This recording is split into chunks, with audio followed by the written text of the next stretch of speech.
Welcome back to the channel. Don't forget to hit thumbs up on this video before it's done and subscribe to this channel for sure. Let's get into the video for today, where I'm going to talk about 3 tips, maybe 5 tips, on how you're going to be able to find a job in Israel easier and faster. When I first moved to Israel about 10 years ago, I was an immigrant who did not speak the language and who had to start making money as soon as possible. Only through trial and error and over 400 resumes sent and countless hours on websites did I discover the fastest and simplest way to find a job in Israel in the field that I actually loved. So let's dig in. So the first tip that I want to tell you is to know what you're looking for.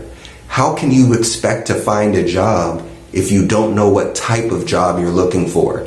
As a career counselor and a career coach, I speak to a lot of people and they're thinking about a whole plethora of professions. That is not going to make your hunt any faster if you're willing to get any job. If you know what you're looking for, then you can achieve it. So it's very, very important for you to know what type of job you're looking for. Tip number 2.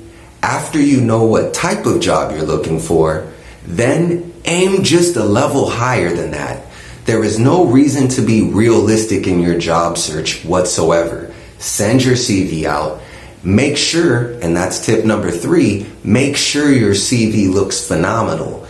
Bounce it off of coworkers and friends and professionals and people you respect, and make sure that your CV looks great.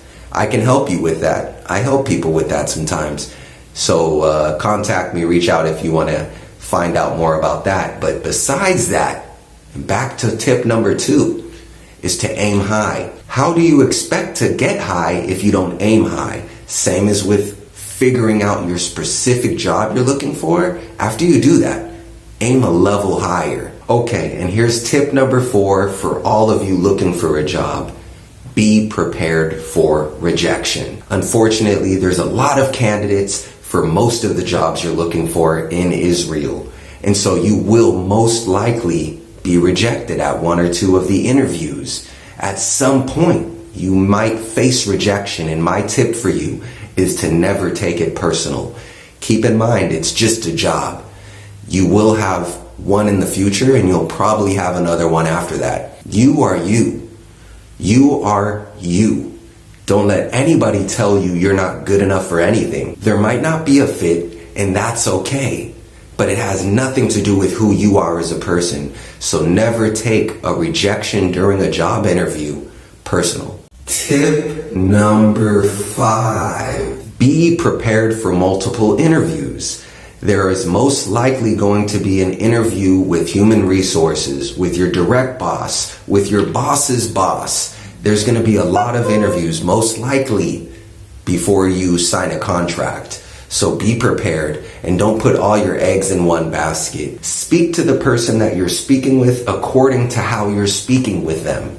If that makes sense. For example, if you're speaking to an HR person, that's differently than how you would be speaking with your direct boss or your boss's boss. So you will want to adjust how you're speaking to people during the job interview process, but be expecting multiple interviews. And the final tip for you today is to never give up. If you give up, you will not find a job. If you keep looking for a job, you will find one. And if you need help figuring out any of the details, just reach out to me or leave a comment below. I'll get back to you over there as well. Until we speak again, you guys take care and all the best.